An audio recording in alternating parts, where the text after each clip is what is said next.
All right, everybody. We are back again for another episode of The Coaches Comes Now. I know it's season 6. I just don't know what episode it is. I continue to record, continue to bring on guests, cool guests from all across the world. Remember, hit that like, subscribe, comment button down below so you continue to have this thing grow, continue to bring on cool guests from all across the world. Now I got another special guest for me today. It was a hard one to catch up with, right? So we gotta value this time we get with her. But we got Coach Creech. She is a track and field coach at Colorado State University. She's working with high, triple, and long jumpers. Coach, thank you, and welcome to the Coach's Compass.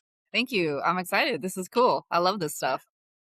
It's always awesome to bring on coaches from different walks of life and learn how you guys got to where you're at. But my first question for you, coaches, when you first got into this, if you think back to the times that you were looking for all the titles and certifications, what was something you were chasing back then that means absolutely nothing to you now? Maybe some of my high school USATF certifications, they seemed like the most important thing when I first got into coaching. I was coaching at the high school level, and I just wanted to be the most educated, decorated, certification this, certification that. So I spent all this time learning, which was good stuff. I learned a lot. I got a bunch of certifications under my belt, but it really is just about the actual experience of coaching athletes that I think is going to really make you better.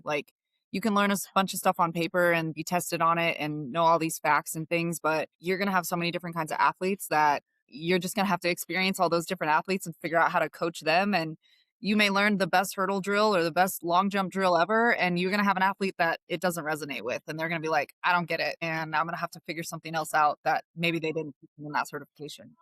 So But you should be out there long jumping, triple jumping, like all the Olympic, athletes, because the way they were coached was perfect and everything. I don't think people realize that it's one I think one that shoe doesn't fit all. yeah, for sure. That's a tough thing to learn though when you first come into this industry. How are you helping, some of these younger coaches that are trying to get to where you're at now, and as you continue to grow and continue to become a better coach, how are you helping them implement these things that go get some experience? Like those certifications, hey, it's great. I'm glad that you got them. I'm glad that you studied the book a little bit, but hey, Susie over there, she don't even know how to run in a straight line, right? How are you helping them out? Maybe put her in a high jump then. So, I think first of all, it's crazy that 8 years ago, I was a high school coach and all my dreams were to be a college coach. And now I'm here and I have to really be grateful for that journey and look back and see how far I've come. But I think the biggest thing that I try to communicate to high school coaches, I feel like I have a good connection to high school coaches because I was a high school coach for so long. And I really only just broke into the biz or whatever. I try to just be in communication with them. My social media has a lot of connections with different coaches all over different walks of life. And pretty much any high school coach that reaches out and they're like, what should I do for this? I try to be real with them. I try to give them as many examples as I can give them. I didn't have a whole lot of resources as far as college coaches when I was coaching the high school level. So I think to be able to give back in a way that I didn't ever really have is really cool for me. And just you got a science teacher who's out there coaching triple jump, just look stuff up on YouTube, ask me questions, watch my videos, watch other people's videos. I mean, there's so much content out there and a high school athlete, they're going to absorb so much. There's not a whole lot you can really go wrong with a high school athlete. You give them one tip or one cue, they're going to get better. So high school coaching is very satisfying in the sense that it's easy to make them better, in my opinion. What was it like though, the transition from one being an athlete, then going to a high school coach, and then going now into the collegiate sector? How was that transition for yourself, and how did you handle it? Are you letting go of being an athlete? Is that dead now, or we're full? Because that's a tough one, right? Because a lot of us athletes still want that tag, right? We still want to be considered athletic and athletes, but yeah, there comes a day that it's our athletes that we're trying to make better. So how has it been? Well, I was a pretty subpar collegiate athlete, competed at the Don't sell division. yourself short. No, I know it wasn't. I know it wasn't as good. I did what I needed to do sometimes. And then I took a long break from track. I took a lot of time off from track and sports. And then got back into it, got a high jump coaching job at my own alma mater high school. And from the first day of practice, I was like, oh my gosh, this is what I'm supposed to do. I'm 100% supposed to be a coach. All of my bad high jump days and bad triple jump days were so far behind me, that I was like, there's a reason I'm not as good of an athlete. I'm supposed to be a coach. Like, I'm so much better as a coach than I was an athlete. I did train post collegiately for the multi, and I actually slayed a little bit, but it was Go mostly just ahead, talk to. it was but fun. It was kind of to learn some other events and kind of help out one of my college mentors, kind of train and compete with some of his athletes. So, as a post collegiate athlete, when I was already 30, I was actually a way better athlete than when I was in college. And I think it just helps keep me, and I still train. I'll jump into a high jump meet every now and then, and I can, still jump 175, 180, which is kind of nice. But it helps me Sheesh. relate to my athletes. So I can still be like, I understand getting nervous back at your mark. Like, I feel that too as like a post collegiate athlete. That's not something that's going to go away. And they see me training and they see me competing. And I think it's just like, we're all in this together. Like, this is such a partnership. This is such a team thing, especially here at CSU. Like, we really are bonded together as a group of athletes and a coach. And my training and like my competing, that's just for me. Like, I don't make it a big deal. I don't put it out in the forefront. I'm never going to compete at the same meet that I'm coaching at because my athlete's priority is my whole life. Like, I'm never going to take an opportunity away from them so that I can go do something, if that makes sense. That'd be a little crazy to be able to coach and compete in the same meet. Right? That isn't that contradictory? Like, hey guys, like I gotta go warm up and do my thing, but you guys need to do this, this, and this, and like, don't worry, I'll be over there and watch you later. I'll let you know if I see it. Like, Yeah. that That doesn't would even really make sense. Yeah, have a next level. But yeah, yeah, it's like very much just like for me to stay like in shape and like stay connected with the sport and know what they deal with out there, like on the apron or on the runway. And it's different now than it was 10 years ago when I was in college, or 15 years ago when I was in college. So it's nice to be able to like see how it's run now and like see what they have to go through now too, and be able to relate on that level. yeah. It's a whole different ball game at the collegiate sector now compared to when we were in school. Like it's completely different. But you're competing and you're training like you used to before, and like also so you get a feel for how they're doing it. But who do you look up to in the industry also to help yourself become a better coach? Like also who are you learning from? Who keeps you accountable and holds you to to high standards? I mean, my staff that I work with here, they all have really high standards for themselves. My head coach, Coach Bedard, he expects this. And if you fall underneath that, then he's going to let you know if you don't already know about yourself. So definitely Coach Bedard really holds me up to high standards, keeps me pressing forward. Let's see, there's a lot of like female coaches out there that I really like, that I really look up to. Coach Joe at Eastern Washington, she's such a mentor of mine. We collab on stuff all the time. Anissa Hopkins at North Carolina A&T. I love her. Let's see, Jatavia at South Florida. I love her. She's fantastic. She's taken athletes to the Olympics. She's so cool. Honestly, like in this world, in this realm, like if you're my friend in the coaching world, then you're my mentor, because I'm going to rely on you to like check over my training. Like, I send videos of my athletes to like all my friends in the world. Ryan Sanders in California, he's my guy. A couple of other random people that I've just like met in this world, and like I trust their opinions, I trust their eye, and I'm gonna send, if I have a problem that I can't figure out with an athlete, like I'm not too proud to be like, I don't know what to do. Like, I feel like just a baby in this world sometimes. And like, sometimes you run into an athlete that you're like, I've never seen that problem before. I don't know how to fix that. Let's see. I was just sending videos to my buddy Jesse Miller at Pitt State a couple weeks ago. I was like, how do I fix this high jumper? Like, what do I do? Like, point blank, I don't know what's going on. And I feel like I'm a really good high jump coach. And I'm looking at this kid and I'm giving him every cue in the book. I'm trying all this stuff. I'm like, think harder. Don't think at all. Don't jump at all. Try jumping more. It's just everything. Couldn't get it to work. So I'm sending videos to all my friends and be like, what do you guys think? Yeah, they say the same things as I do. And I'm just like, okay, so just can't get it through to the kid yet. But yeah, I have a lot of like friends and mentors in this world. Ryan Bailey, he coaches at Georgia. He brought me into this world. I attribute a lot of my ability to like get my foot in the door here at CSU to him. He was a good mentor. He trained me in the multi. So he's got a lot of good knowledge there. Yeah, lots of good people in this world, for sure. Yeah, I mean, you talk about it like being able to send your videos and like get a little bit of feedback from other coaches. That's a hard thing to do sometimes as a coach, to swallow your pride and be like, hey, I don't know what to do. I need some help. How did you learn that, and how do you continue to preach that to other coaches as they come along? And then we also talked about the different world that we're in now with college sports. Like the athletes are just different now, right? How are you helping them understand things? Like you said, like sometimes say, hey, like don't do this, do this, and then like they just don't get it. What's helping you get through to the kids nowadays? Sure. Two things. I think to the first part of your question with asking other coaches for advice and asking other coaches for help, like at the end of the day, we're all trying to make our athletes better. Do I want my athletes to beat somebody else's athletes? Sure. But I also want my athletes to hit the marks. Like I want 3 of my triple jumpers to be over 16 meters this year. Okay. So like if I reach out to another triple jump coach and I'm like, how can I get better? How can I get these kids over this? The priority is them getting better. The priority is them getting over that. So if another coach is like, easy, do this, ABC, I'm like, I still have to figure out how to relay that information to them. And in this world of track and field, like, yes, there is new information. Yes, there are like trending drills or like new science, but like for the most part, like everything's out there. Yeah. I'm not going to invent some crazy new plyometric drill that's like the cure all for triple jump. Like I'm looking at videos from the last 15, 30 years, the same way the people who posted those videos are looking at them.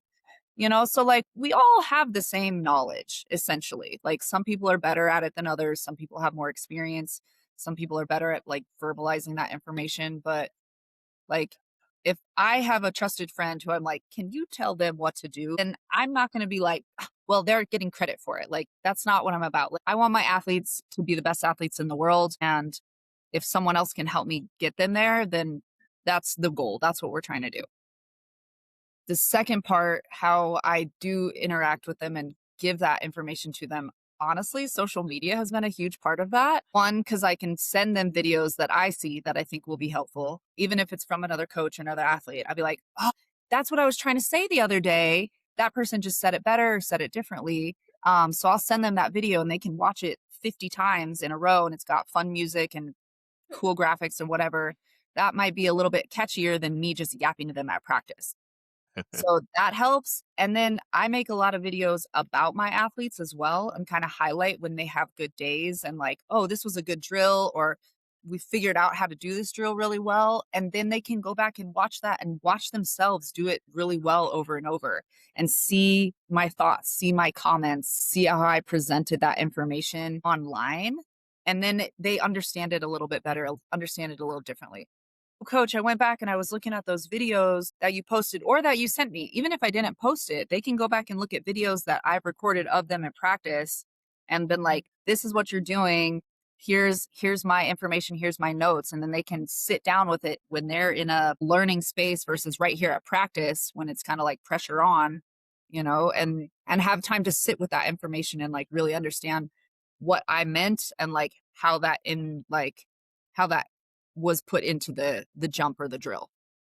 Yeah, I mean, it's great that you found a way to communicate with a lot of these athletes, not in a day and age that everyone says social media is ruining sports or making these kids slower or dumber. But at the end of the day, it's a tool. It's all about how you use it and how you relay the Period. message on there.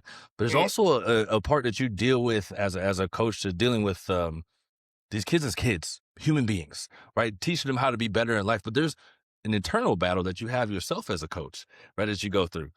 How do you deal with the thought of burnout, the feeling of confidence, comparisons? And when you get to those points, like, how have you learned to manage it?